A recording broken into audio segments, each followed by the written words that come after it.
to Salt FM Abakaliki. Of course, our frequency is 98.1 and is already 5 minutes gone past the hour of 2 o'clock by our studio time check.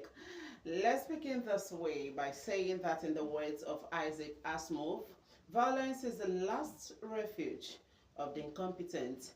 And Michelle Bachelet posited that violence against women in all its forms is a human rights violation. Yeah, I think this is beginning to consider the last babies of Jesus, like I always call women. Yes. So, but then when we talk about violence, it cuts across gender. That's what I feel. And today we want to look at the impact of gender-based violence in our society and even on the individual. When we talk about society, of course, we know that it begins from that smallest unit. And just like before you talk about society, you can talk society without talking the family, which is the smallest unit of the society. And my name is Loves Onyebuchi, and this is me welcoming you to Ripples on Salt FM Abakaliki. And of course, you know, like we always do, I am not here alone. I am in the studio with. I'll allow this beautiful woman to introduce herself. Thank you, Lovett. Thank you. Yeah. My name is Fedvi Nwancho. Okay. Yes, I'm a legal practitioner. I work with Ministry of Justice as the HOD of Sexual and Gender-Based Violence Response Department. And I am equally the State Coordinator of Gender-Based Violence Task Force of Ebonyi State. You heard everything. Ghana see from the horse's mouth. Okay, so you heard it from her. She is the head of a gender-based violence in Ebonyi State, and that is why we have the right guest in the studio for this program this afternoon. You're welcome, Ma. She's just beautiful. And you heard her. She's beautiful. And I want to tell you that everything that has to do with GBV in Ebonyi State, you reach out to her. Ma, before we leave, I think you're going to drop your contact for people to reach out to you in case there's any breakout anywhere. So with that, I want to say a happy welcome to Ripples on Salt FM this beautiful Saturday afternoon. My name is Loveth Onyebuchi, and quickly let's go into the business of today. We know that when we talk about GBV, that is gender-based violence, it's like an everyday sing. It's like a sing-song. So, but then before we move properly into what we have today, because we are looking at the impact of GBV on the society. And of course, when we talk about the society, we are looking at all the actors. When we talk about the actors, we are looking at the victim, we are looking at the culprit, we are looking at the children, we are looking at the society at large. But before we go into that deeply, let's even consider, you know, holistically what is GBV and how does it manifest in different forms. You have the floor. Thank you. GBV, as we have all been hearing, it's for me, I make bold to say that virtually everybody, especially in the Ebonyi State, has one way or the other been able to have known or have heard through various sensitizations going on in the communities in the state. However, I will simply tell us what GBV is all about. I think GBV is a kind of harm done to anyone, be it man, woman, children, simply because of the person's gender. Because of the person's gender, or because of what the society has perceived that the person is. You are a woman, you are going through this kind of violence because you are a woman.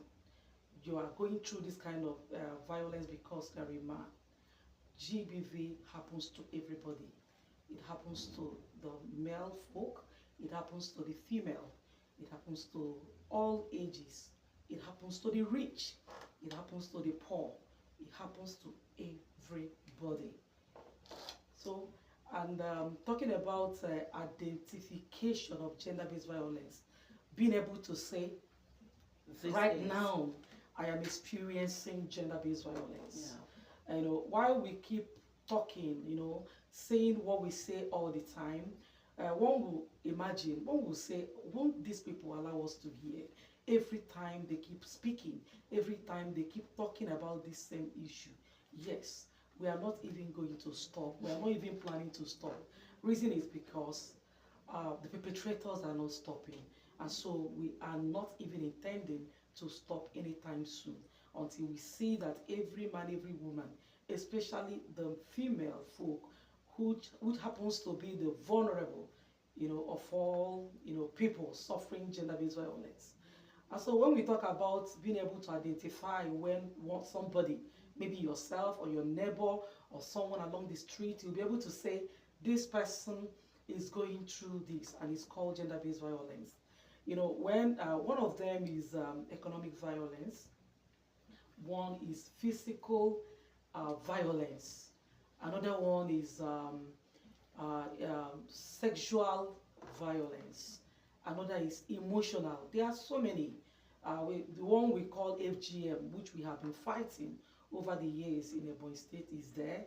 Early marriage, a lot of them. But I'm just going to be mentioning, I just mentioned the very, because all of these things are intertwined. You can find a little bit of one from the other. All of them are interrelated. So, but the major ones are these 4 or 5 forms of violence I've been able to mention, which is sexual violence, that is rape, defilement, and things that are related to it, like harassment. You are walking on the road and somebody comes to you and spanks your hip, spanks your breast, and all of those things. Then the FGM is equally a kind of sexual, because it has to do with your sex organ. That is a circumcision of females and female genital mutilation. Okay. That is it. So these are the major things. But the very one that we see every time, every time you see it happening everywhere, in homes, in marketplaces, is the one we call physical assault. The major perpetrators of these ones are usually husbands. Okay, so yes. Is that what we also consider as domestic violence? Violence, yeah, okay. That is properly called. Yeah. Okay, domestic violence. All right. Yes. So, how prevalent is GBV, and what are the most common types? Like you just said. Okay, you said the most common type is domestic violence. Okay, followed by sexual. Okay. Yes. So, how prevalent is GBV in your own statistics as a person or from your office? Okay. GBV is very, very prevalent. Highly, yes. But I wouldn't say that it's increasing. Like some people will ask me, you've been talking about all of these things. What can you say? Can you say that it is decreasing or increasing? I will not make that mistake by saying it is decreasing. However, I will equally not say there is an increase. Okay. So what will you even say? With the data that is ever rising, I would rather say that this has always been there. The issue now is that reportage has increased because of the awareness, because of the support of the government. Government has come up to establish a whole lot of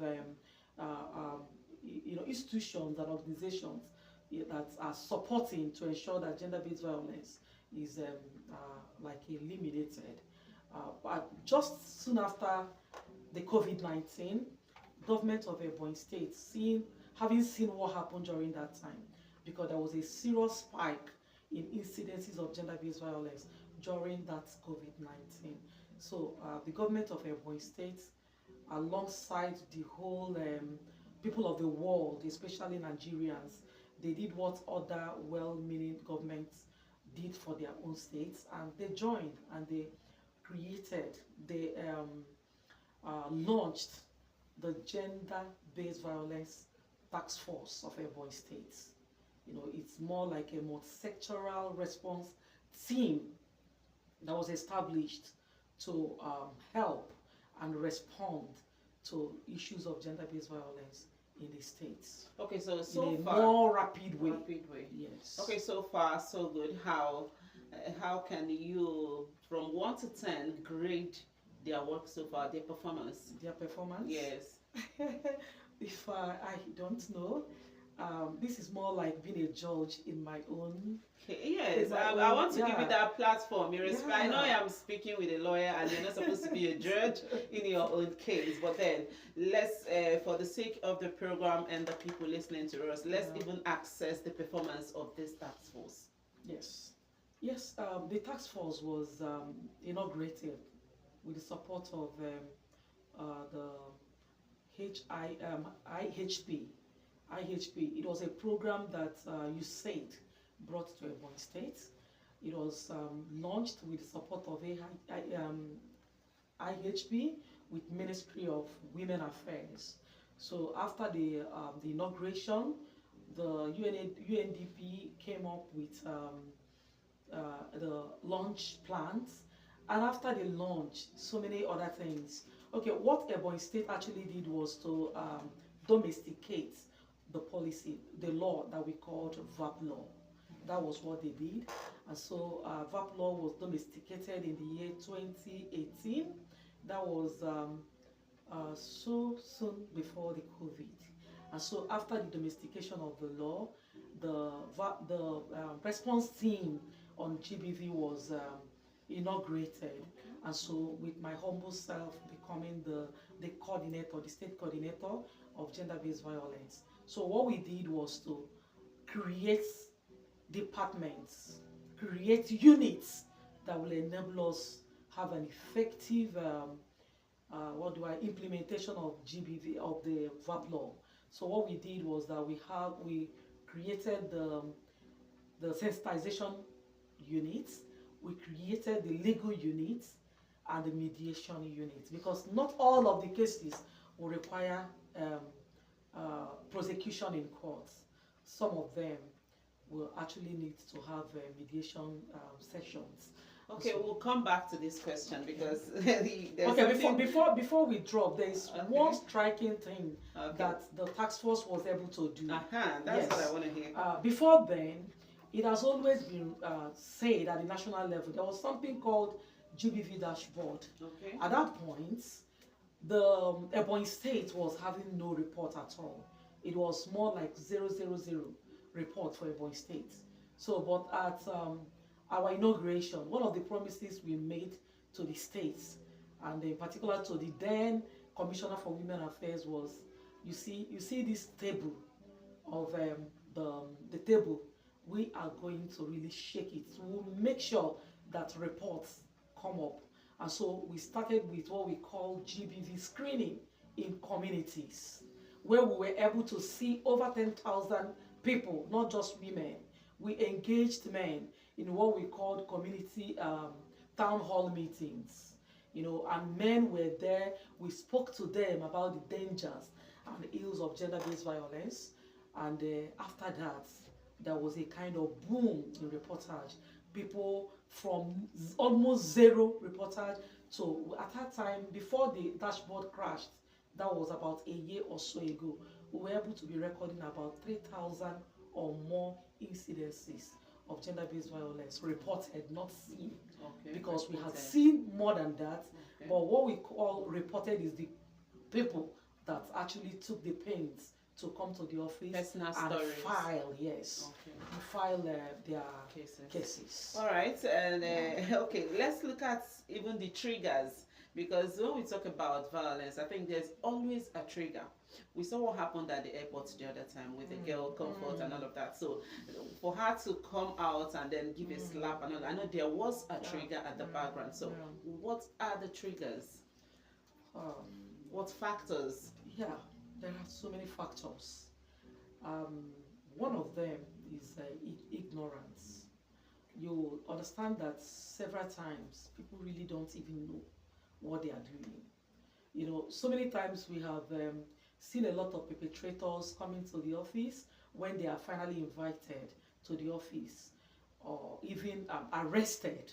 And because one of the things we do is to ensure that at your release, you are mandatorily brought to the mediation session of the GBV task force.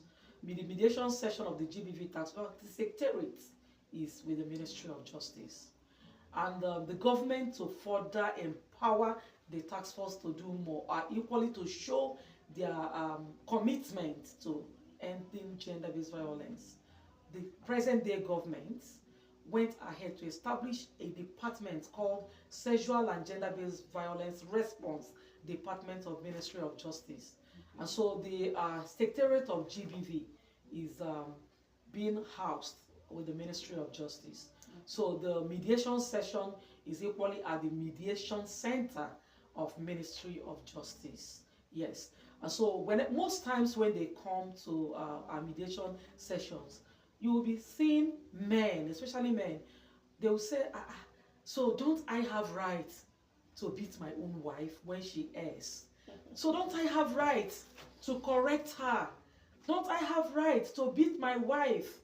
Don't I have right to do this, to do that? And so sincerely, you will just see that the person is ignorant of what he has done.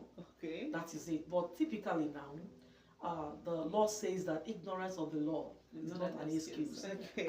So, and a whole lot of other things. Drug is equally part of it. Okay. Yes, that is why we partner with the NDLE.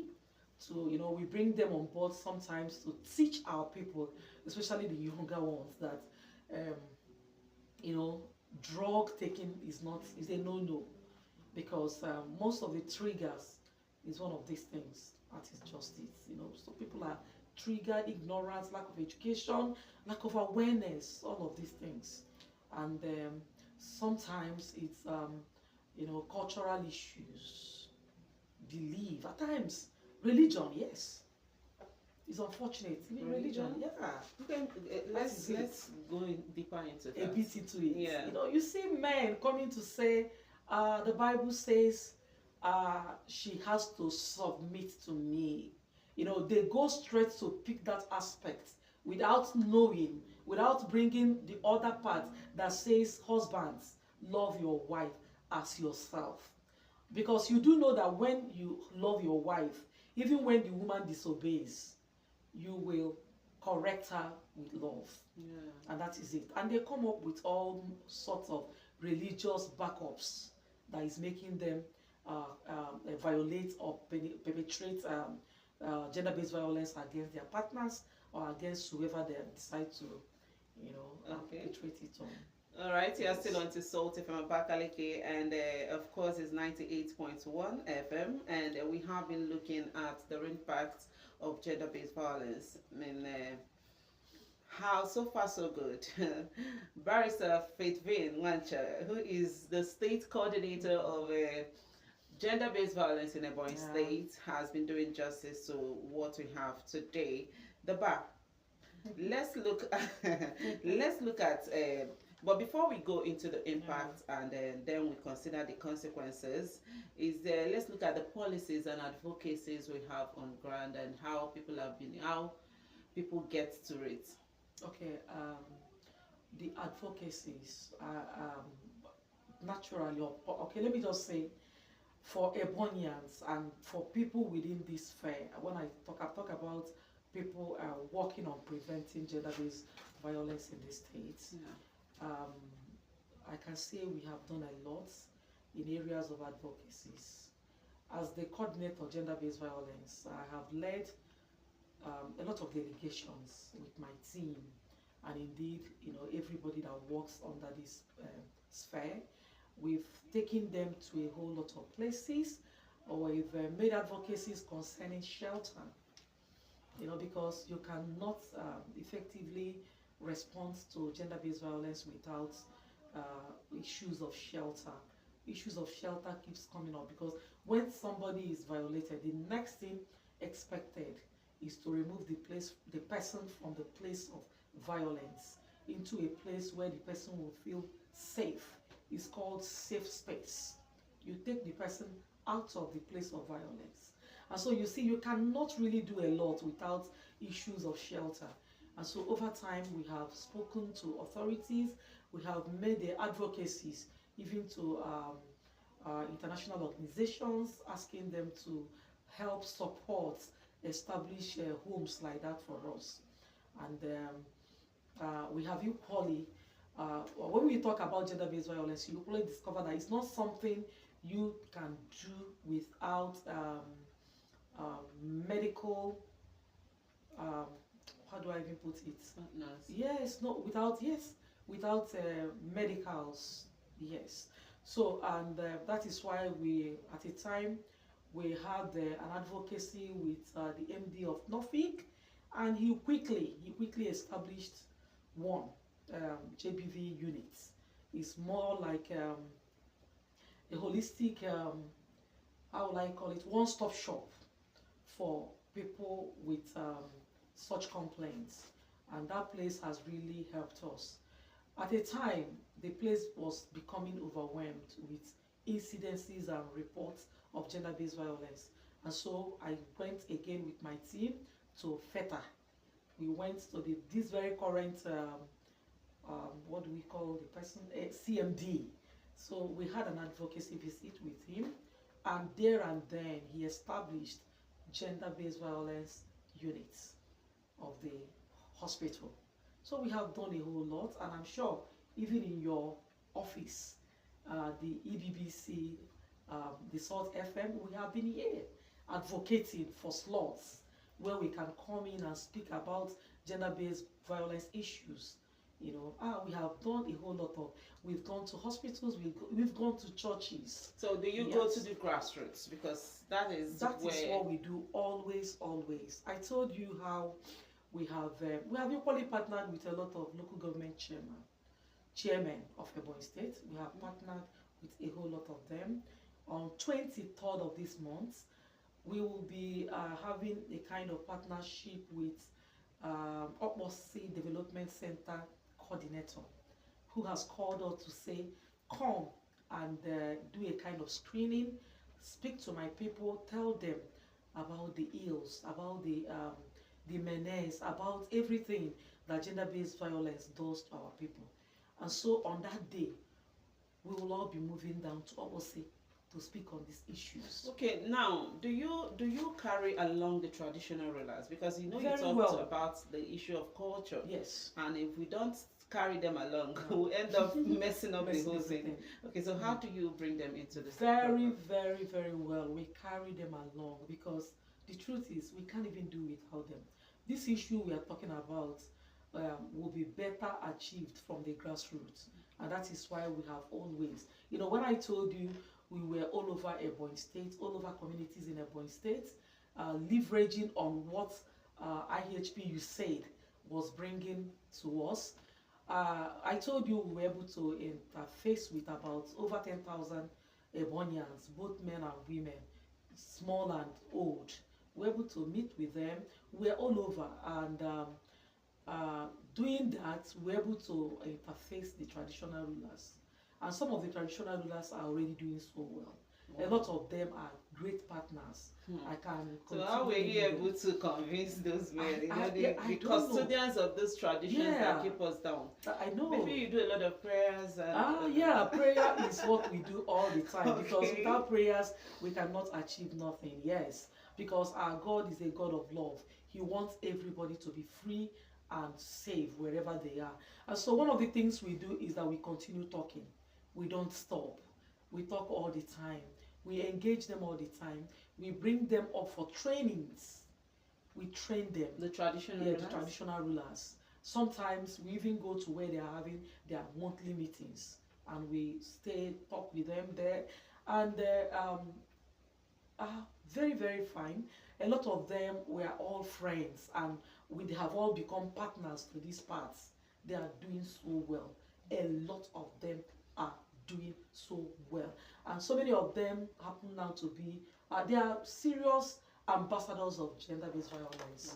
Yes, that's a good one to hear. And just to take a quick break on the program, and then we come back and open the phone line for people to call in and ask their questions or even make their complaints here. And like I said before we go, you have to give us contacts that will help any victim out there to get to the state GBV secretariat We'll have a easily. hotline. Okay, so the number is 0813-593-3112. This is the number to call into the program and make your contribution on the program. Today we are looking at the impact of gender-based violence in our society. The number is 0813-593-3112. 0813-593-3112. Let's take this music break, and when we come back, we continue. This is me saying welcome back to the program. You are still on to Salt 98.1 FM Abakaliki. And so far, I have been in the studio with Barrister Faith Veen Mancha. She is the state coordinator of gender-based violence in the state. And of course, we know that there's, in fact, the hunger alone, the economical issue alone, like you said, there's economic violence and all of that. We even trigger some of these people because basically we are considering the basic form of a gender-based violence, which is the domestic violence, because you are into this, you are in a locked room with somebody all the days of your or for the rest of your life. You wake up to their attitudes, you know, you wake up to seeing, not even being in the mood to do some things, and then somebody is telling you that you must do it because you are the wife, because you are the husband, and then if you don't have to provide, you don't be a man.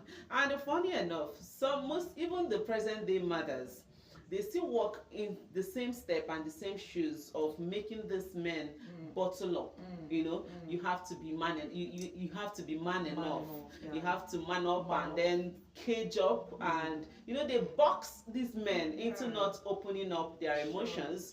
And sometimes you want to I know that in my house sometimes my girl would provoke the brother, and then he comes complaining, crying, and the African mother in me will always say, why would you cry? You don't know you're a man. And then when I remember that this is I advocate for men to talk, so why should you tell that? I will then change my statement again. So how do these men come to you when issues affecting their emotions, you know, play out? You see, in at the SGBVR department and equally the gender-based violence task force of Ebonyi State, we have, as a matter of fact, individually, we've made ourselves more like a safe space for everyone. You know, through our conduct, through the way we receive our cases. You know, we keep learning and unlearning.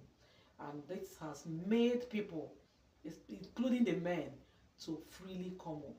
You know, men will call up when they feel depressed. You will see somebody walking around the Ministry of Justice, and the person will say, I am looking to see this, I want to have words with these gender people. And when the person comes very heavy with his issues, but one told me that, see, I want to appreciate God for what God did with you people in my life. That day you saw me coming to that office, I had said I was going to end everything. But the moment I came in contact, saw you people, you guys spoke to me, everything changed. Yes. A well-read kind of human being. In fact, if you see him, a man. A man. This is good news. Very highly placed. If you see him, you will be jealousing him. You wouldn't know what he was going through, you know, domestically. And so by the time we were done, had some sessions with him, because the issue is that the multisectoral approach is really, really working. You know, in that place, you see the police, you see psychologists, you see medical doctors, you see lawyers. So it's like a one-stop shop. It's all encompassing. Everybody is there in a hub trying to help humanity. And the most beautiful thing about that place is that people have passion. They are working with passion. Nobody is waiting to receive anything, you know, as remuneration. Yeah, nobody. So that thing has made men. When we started, men were really not coming.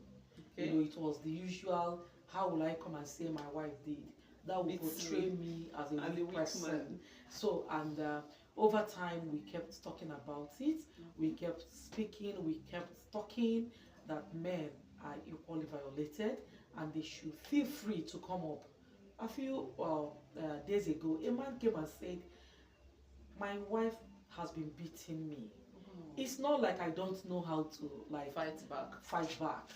but I am afraid of you people. Because if I fight her, I might destroy a part of her body, and the next thing you people will come. So men actually are not retaliating, not because they don't, or because of fear of what we will do to them. And because when they come, we don't do it like, taking sides, because she's a woman, she has reported. So there is something we always say, just like Oburonye Buzoje, The police, Emeli. Emeli. Okay. So that is the approach. Okay. So many times, sometimes, at my gender, the women, they will even come, and at the end of the day, they are like, I brought this case to you. How come you are now supporting him?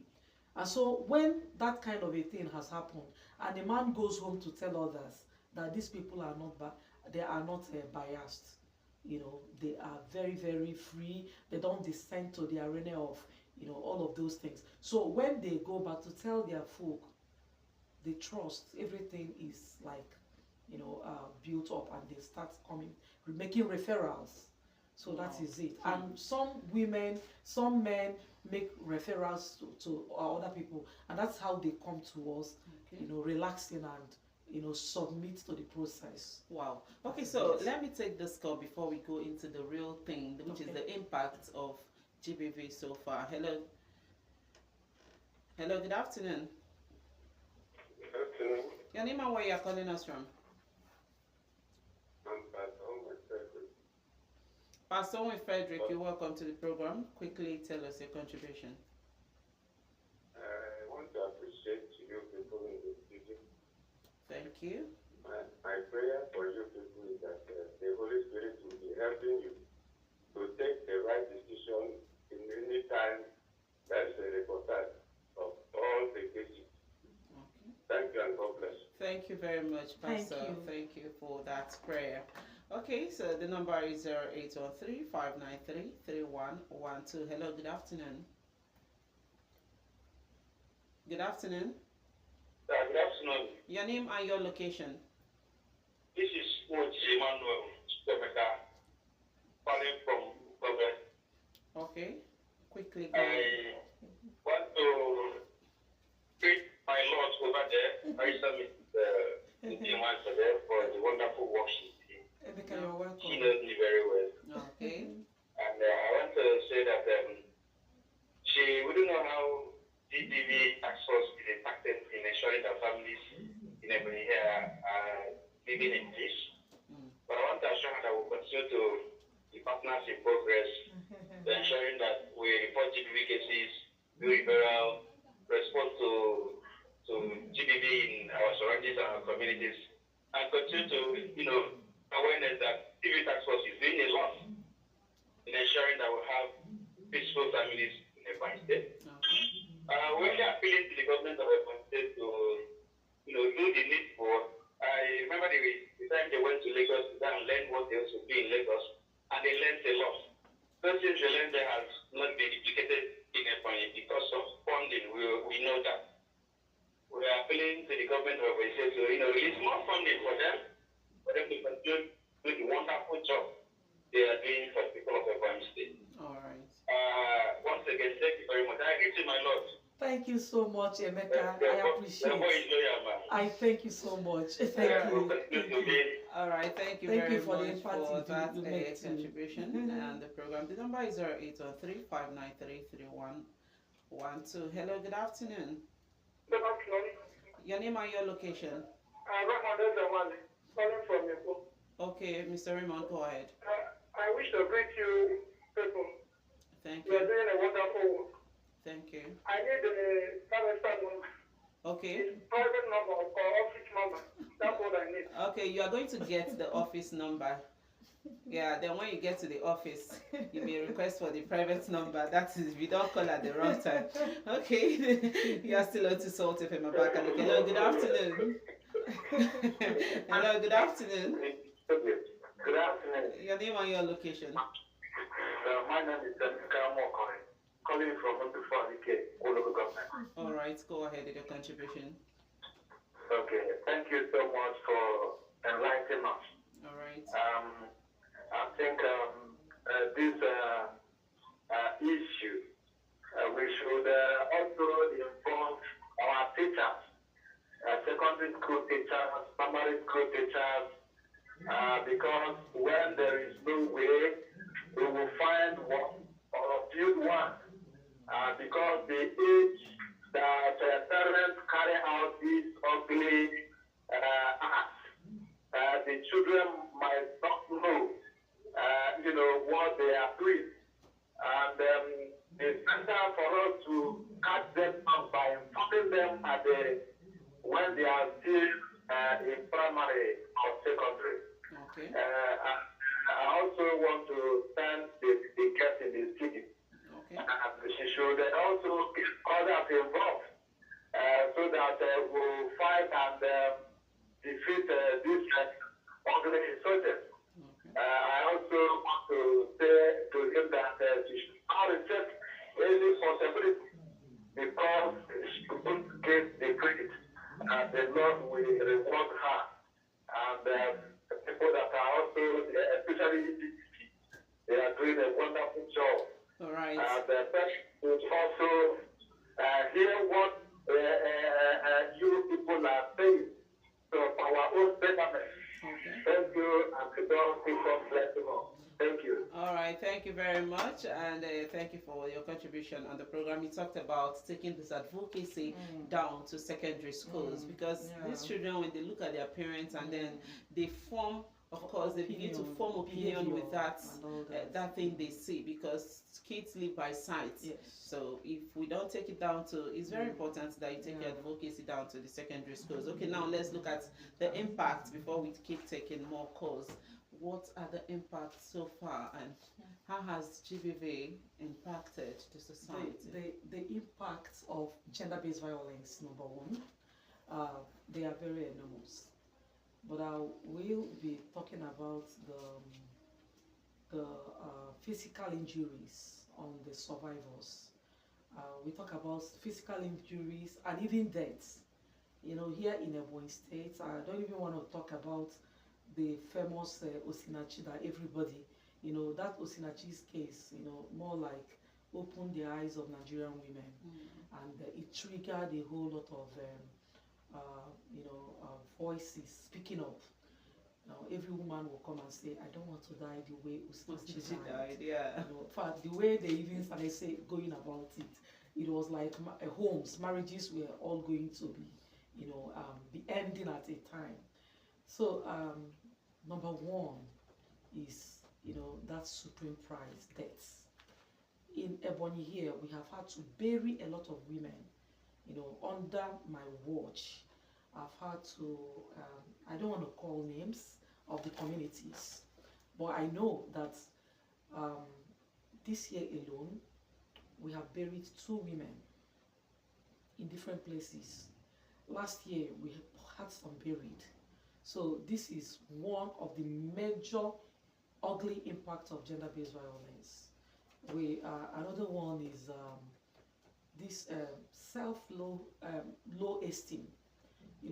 Someone that is perpetually violated, you will see the person, withdrawing, even at the community level. The person wants to talk. There is no woman or anybody that is beaten, especially an adult, that will have nobody wants to be harassed or to be, insulted in the public, let alone being beaten. So you discover that low self-esteem takes over. Another one is trauma. A woman that has gone through this, or even a man, because when I keep saying a woman, it's as though I'm just talking about women, sex. because I've equally seen men violated. I've seen men being violated by their spouse and the children. The wife gathering the children to speak things against their father, and at the end of the day, even beating the man severally. And the man will always run to the office. He will say, they did it again. And so many times we have gone to arrest them, brought them to the office to speak on their issues. So these are the major impacts. There are a lot of them. You see some people at the community level, you see some people being, kind of isolated.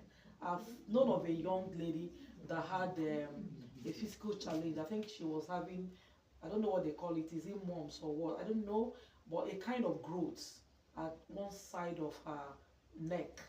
And so when she was raped and she reported it, the traditional ruler said, and the community members, they were like, look at you, are you not happy that even with your disability, somebody is finding you attractive to even sleep with you?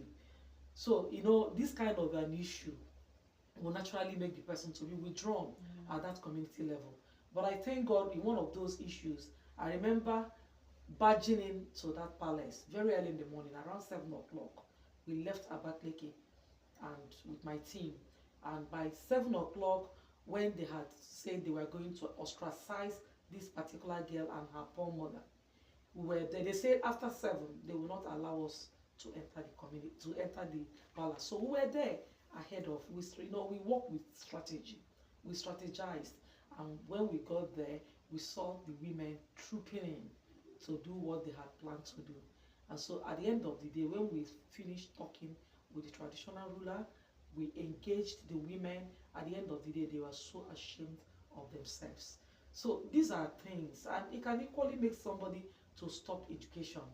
Are you getting it? Someone that has been raped and maybe the matter is not well handled, the person can pull off education. Another one is this economic, it can have a kind of reduction in economic well-being of an individual and at large the community, because when women are stopped from supporting in provisions of funds and all that, there's something it does to the entire nation. There's something it does to the entire people, because it's more like a particular gender is the one making the money and the other gender is not being allowed or not even being empowered to support the other gender. And what happens? That other gender that is always the one providing will become aggressive, and especially in this current day economic realities, the economy really is not smiling. And so because of that, it may cause some triggers. When you perpetually and every day you come to a particular person, somebody's child, you come to him all the days of your life and you're like, give me money for soup, give me money for Maggi, give me money for this vegetable, just because you have not been empowered. You were like kept on a low, and so you are not able to do anything to even assist. So these are the things that these things can, bring to us as a people. Okay. And the individual survivors. Okay, now let's even take the impact to Yeah. the children, because if it's in a family setting, when we talk about domestic violence, Yeah. then how does it impact on the children at home? It does a lot. Number one, or you just finish talking about, a teacher just called. I guess that man must be a teacher. Okay, When he was talking about taking the carrying advocacy the to the teachers secondary along. school. Yes, number one is that these children, turns up badly. They become violators as well. They grow up with that impression that anybody, when a woman does anything bad, you should hit the woman. So on us, on the society, on the children, they turn in very bad, very, very, they don't come up well. So this is one major thing. And so many times I tell parents, when you do this before your children, you are equally, invariably, it's not even invariably, directly, you are abusing the child. So you are abusing the child. And the child will now start having, I've seen some children, especially girls, coming up to say, me, marry. I'm not marrying anything, this marriage is a scam. It doesn't really happen. There's nothing like love. Love does not exist anywhere. And so the person, if by mistake she eventually finds herself in a man's home, you can imagine the kind of person, and the kind of mother she will come up So that is it. Okay, so is there a solution because of our time? We have a few minutes to wrap up this program, and I've seen your calls. Please, I'll take more 3 calls before we leave now. So then just call in. I'll pick your call now. Sorry, the number is 0813-593-3112. 0813-593-3112. Okay, are there solutions to? Do we have solutions to GBV? We have solution. Okay. Our solution will be in all of us joining hands to fight gender-based violence. It will be in all of us making commitments from our little corners, speaking the right languages to the children, speaking the right languages to everybody around. It will be, in kind of unlearning, relearning, and learning the right thing, as we have been. Hello, good afternoon. Good afternoon, Laura. Good afternoon. You're welcome to Salt FM Abakaliki. It's I'm calling from Initiative. Okay. First of all, I have to commend Madam for coming there to talk to us this afternoon about gender violence. It's something whereby Ovuna Declan.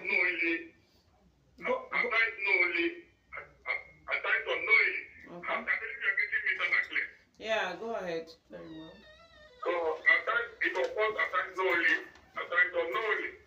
At times knowingly is that maybe you're a woman or you're whatever, a woman maybe annoys you the way you don't yourself. Before you know it, the man will unleash. The other angle is poverty. When a man is poor, and maybe the wife is not doing the right thing, before you know it, the man will start to bully the woman. So I'm watching our men. It doesn't advantage for God, and if you don't know anything to do, how to focus on beating your woman. It's better you move out of the house or look for a mentor and we tell you the way forward on how to achieve things on earth. Other than whether they call it transgression of whatever somebody did to you. Okay. So it's not. I'm watching our women, our men to look for a mentor that will encourage them. Other than carrying all the annoyance, somebody annoyed on the road, and use the opportunity to bully a woman. So that's my take. All right, thank you very much, Mr. Ovuna Declan, for that contribution. Quickly before we go, Ma, is there a possibility that we can have a GBV free society? Is it possible for us to have a society? It's something we all desire to have. Okay. But we are human. We are not angels. Okay. So what we are fighting is a proper reduction, and the elimination is actually possible if every one of us will be intentional, become intentional around it. Okay. That is how it will happen. And by this, we are urging everybody, local government chairmen. Some local government chairmen are actually walking up to me to say, we will want to host you people in our local government areas, just like the coordinator of Opposite has just done. Okay. Yes. All right. Everyone has the human right to live in safety and free from violence and abuse. Society has a duty to recognize and defend these rights. This is me saying thank you very much for being part of the program today. My name is Laves Onyebuchi, and this is Ripples on Salt FM. Abakaliki. Let's meet again next week, Saturday.